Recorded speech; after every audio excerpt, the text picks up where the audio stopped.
$50,000. The words hung in the air like poison, each syllable another nail in David's coffin of hope. His hands trembled as he stared at the small vial displayed under pristine glass, knowing it contained his son's last chance at life. The underground auction room buzzed with the quiet murmurs of the wealthy elite, their designer suits and diamond-studded watches worth more than everything he'd managed to scrape together. In the shadowy corner, a figure in a worn leather jacket watched the scene unfold, dark eyes narrowing beneath the brim of a weathered fedora. The auctioneer's voice echoed through the dimly lit basement of the prestigious Waldorf Hotel, each bid driving the price of the experimental treatment higher. David had sold everything, his house, his car, even his wedding ring, but his pile of life savings looked pathetic compared to the casual millions being tossed around. 3 seats away, a man in an Italian suit smirked while examining the vial's certification, treating it like another trophy for his rare pharmaceuticals collection. Somewhere in a hospital across town, Tommy's time was running out, each breath a battle the 8-year-old might lose. 200,000. The collector's voice carried no emotion, just the casual confidence of someone who had never heard the word no. David's world crumbled around him. That was 4 times what he'd managed to gather. His vision blurred with tears as he clutched his son's photo in his pocket. The auctioneer's gavel raised slowly, the moment stretching like a wire about to snap. That's when the figure in the corner shifted, leather jacket creaking softly as he straightened. The room temperature seemed to drop as Johnny Depp stepped into the light, his eyes fixed on the desperate father. The underground auction room's chandelier cast dancing shadows across faces that usually graced magazine covers and boardroom walls. David could feel their stares, some pitying, others annoyed at his presumption in entering their world. His threadbare suit, bought second-hand for Tommy's school ceremonies, felt like a neon sign advertising his desperation. The small photo in his pocket showed his son's last smile before the hospitals, the machines, the endless nights of watching oxygen levels drop. The collector, Marcus Vale, adjusted his gold cufflinks with manicured fingers, his expression suggesting mild amusement at the evening's entertainment. His reputation preceded him, a man who'd once bought a hospital wing just to name it after himself, who collected rare medications like others collected art. The vial of experimental treatment was just another acquisition to him, something to brag about at his next charity gala. Johnny Depp's footsteps echoed softly against marble as he approached, each movement deliberate. The whispers started immediately. Celebrities weren't uncommon at these exclusive gatherings, but there was something different about his presence tonight. His eyes never left David's face, recognition flickering in their depths. 250,000, Vale announced, his voice carrying the bored confidence of someone placing a lunch order. A few heads turned to watch David's reaction, vultures circling over dying hope. His hands shook as he reached again for the photo, Tommy's bright eyes staring back at him from happier days. The boy had his mother's smile. Sarah would have known what to do, but cancer had taken her 3 years ago, leaving David to face this nightmare alone. The auctioneer cleared his throat, preparing to declare Vale's victory, when Johnny Depp's voice cut through the tension. "Tell me about your son." The words weren't loud, but they commanded attention, silencing the room's ambient whispers. David looked up, meeting the actor's gaze, finding unexpected understanding there. Vale's face tightened with annoyance at the interruption of his moment. "He's 8, David's voice cracked. "He loves pirates, watches your movies over and over in the hospital, keeps telling the nurses he'll have adventures like Jack Sparrow once he gets better." The photo trembled in his hands. "This treatment, it's his last chance. The doctors say without it." Vale's laugh shattered the moment, sharp and dismissive. How touching. "But this isn't a charity auction. The treatment goes to the highest bidder." He straightened his tie, addressing the room with practiced charm. In my private collection, this vial will serve a greater purpose. Think of the research value, the potential for future developments. His eyes gleamed with false philanthropy. Sometimes we must think beyond one small tragedy. The words hit David like physical blows. One small tragedy. His son's life reduced to an inconvenient statistic. Around the room, several attendees nodded at Vale's logic, their faces masks of cultivated indifference. The auctioneer's gavel lifted again, its shadow stretching across the display case like a sword about to fall. Johnny Depp moved with unexpected grace, positioning himself between David and Vale. His presence seemed to fill the room, carrying echoes of every role he'd played, not just Jack Sparrow's rebellion, but the quiet intensity of every character who'd ever stood against power and privilege. Greater purpose? His voice was soft, but carried steel. Let's talk about purpose, Mr. Vale. Let's talk about what makes a life valuable.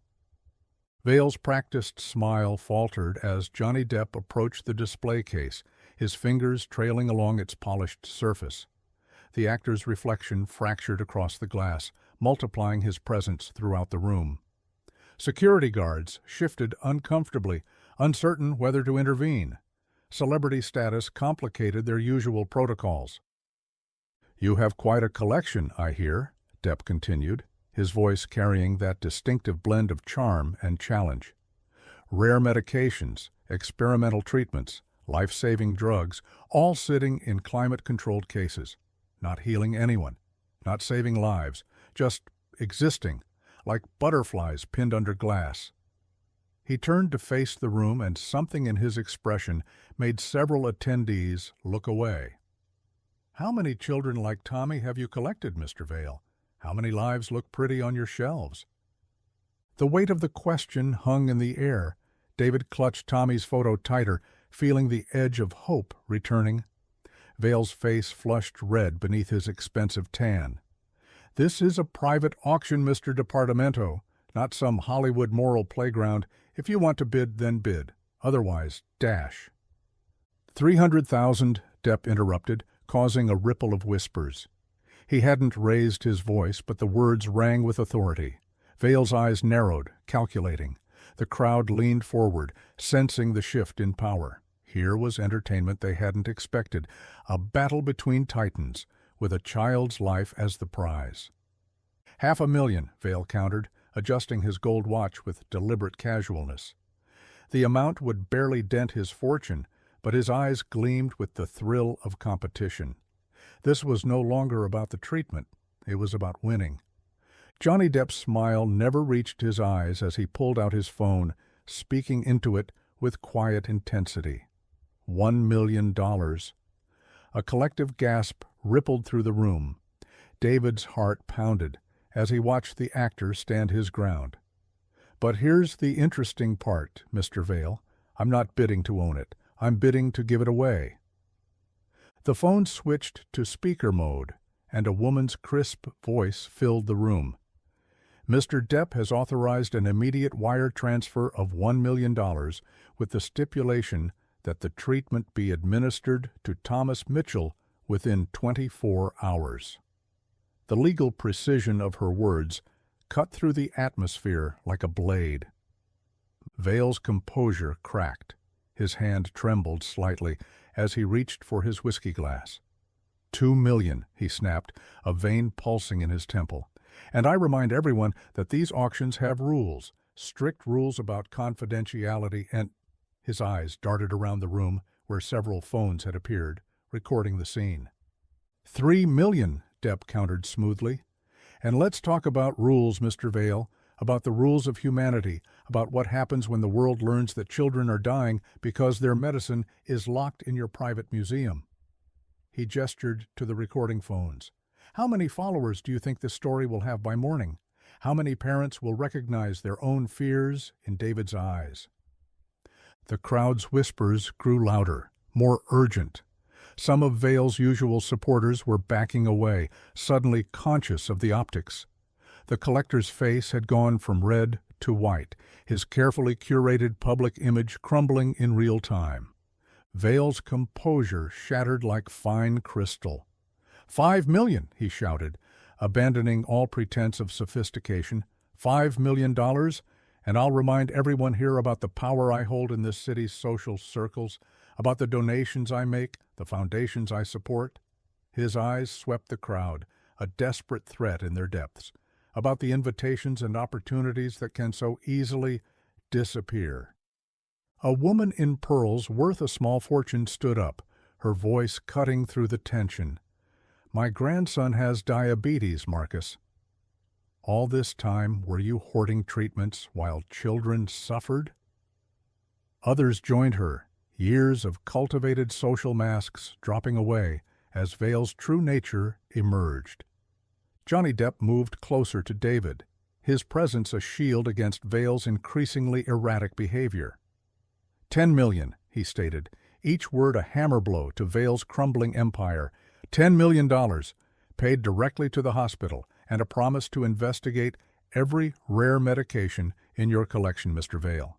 Every life you've priced and packaged and locked away.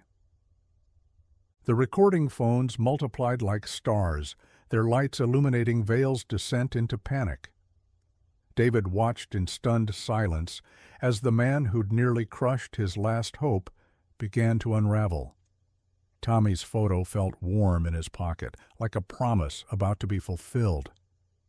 Vale grabbed the display case, his knuckles white against the glass. "This is mine. All of it is mine. $20 million. His voice cracked with desperation. "I earned this. I deserve this." But his words only drove more of his former friends to their feet, their expressions shifting from shock to disgust as they witnessed the monster beneath the mansion. The room fell silent as Johnny Depp raised his phone again, his voice carrying an authority that made even the security guards step back. $50 million, he announced, but not to you, Mr. Vale, to establish a foundation that will track down every rare treatment you've hoarded and distribute them to the people who need them most. His eyes gleamed with controlled fury. "And before you make your next bid, you should know that the FBI is currently executing a search warrant at your private collection." Vale staggered as if physically struck. "You can't. You have no right." His perfect facade cracked completely, revealing the desperate man beneath. A text message sound cut through the tension, and Vale's phone lit up with an incoming flood of notifications. His face went ashen as he read. "Your board members are watching this live stream," Depp continued, gesturing to the phones still recording. "They're voting right now on your removal. Your charitable foundation's trustees are drafting statements of condemnation. The hospitals you've donated to are announcing investigations into every interaction they've had with you." He turned to address the stunned crowd. "But most importantly, 7 children, like Tommy, whose lives you've priced like vintage wines, are about to receive the treatments they need." David's vision blurred with tears as Depp's words sank in. Not just Tommy, other children would live because of this moment. Other parents would be spared the nightmare he'd been living. Vale's collection of death was being transformed into a fountain of life. Vale lunged for the display case, his manicured hands clawing at the lock.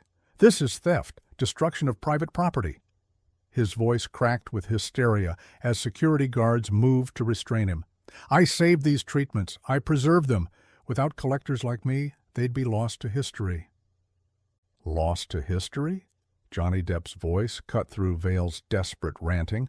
"Or lost to the children who could have been saved by them?" He pulled up an image on his phone, showing it to the crowd, a wall of glass cases in what was clearly Vale's private collection.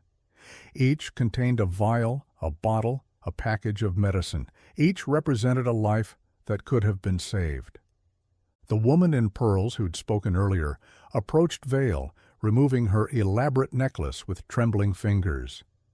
"My grandson cried himself to sleep every night from the pain," she said, her social mask completely gone, "while you had the treatment he needed locked away in your trophy case." She spat the last words like poison, Others joined her, their voices rising in a chorus of revelation and rage. A man told of his sister's suffering. Another spoke of his daughter's preventable death. Each story stripped away another layer of Vale's carefully constructed image, revealing the monster who'd turned medicine into merchandise, hope into a commodity. David watched as the collector's world imploded, but his attention was drawn to his phone as it buzzed with an incoming text. His hand shook as he read the message from Tommy's doctor.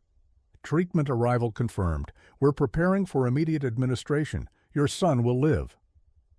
The auctioneer's gavel fell one final time, but not to end a sale.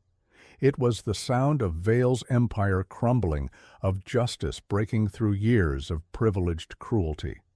As federal agents swept into the room, their badges catching the chandelier's light, Vale collapsed into a chair, his perfectly tailored suit now as rumpled as his shattered dignity. "You're finished, Marcus," came a voice from the crowd, one of his own board members.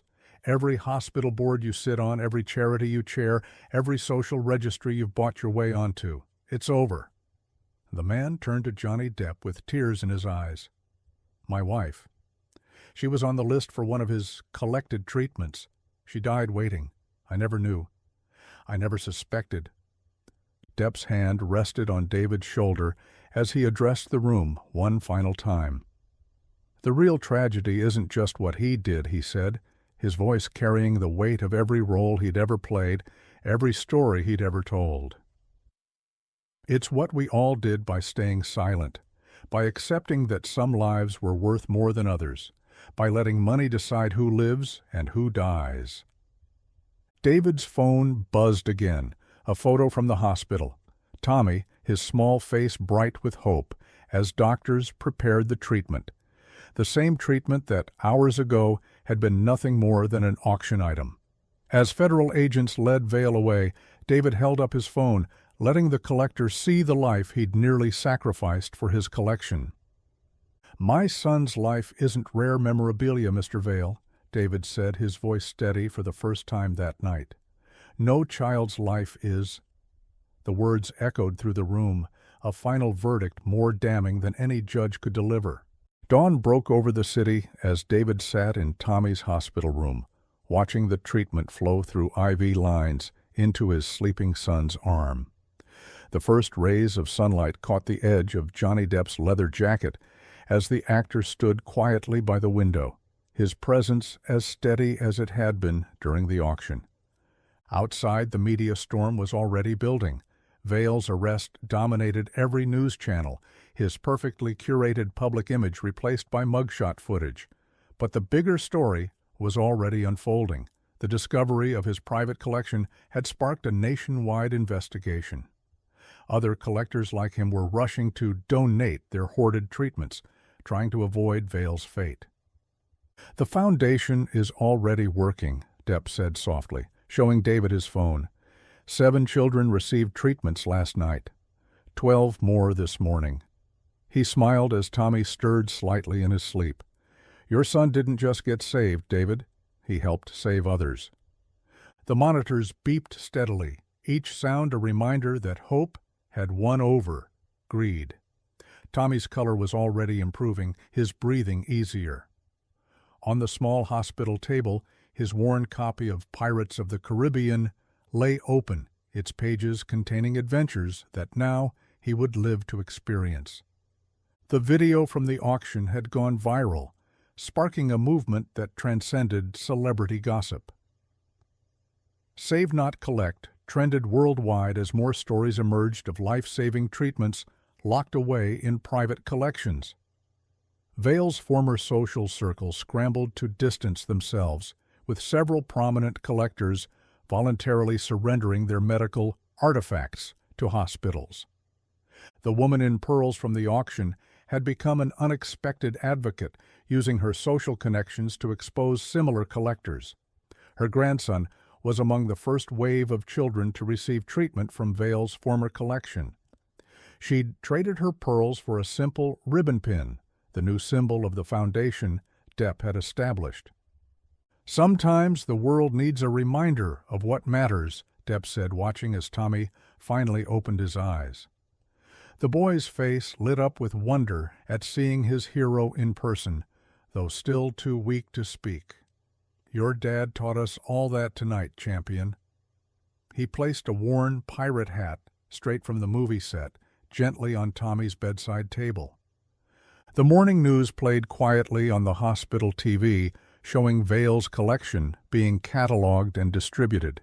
Each vial and package was being matched to patients in need, turning a monument to greed into a fountain of hope. A week later, Tommy sat up in his hospital bed for the first time, his strength returning with each passing day. The pirate hat from Depp sat proudly on his head as he watched children playing in the hospital garden below, many of them recipients of treatments from Vale's former collection. The auction room's chandelier had been donated to the hospital's new children's wing, its light now illuminating hope instead of greed. David touched the window, remembering that desperate night that felt like a lifetime ago. His wedding ring had been returned. Depp's foundation had tracked down and repurchased everything he'd sold to save his son. But David had chosen to donate it all to families facing similar battles. The morning paper lay on Tommy's bedside table, its headline announcing Vale's guilty plea and the establishment of international laws against medical collection for profit. But the real story was in the smaller headlines: nationwide network of treatment banks established, and private collectors turned to saving lives instead of storing them. "Dad," Tommy's voice was growing stronger each day, "can we help other kids too?" David smiled, seeing the same fire for justice in his son's eyes that had burned in Depp's that night. "We already are, champion. We already are."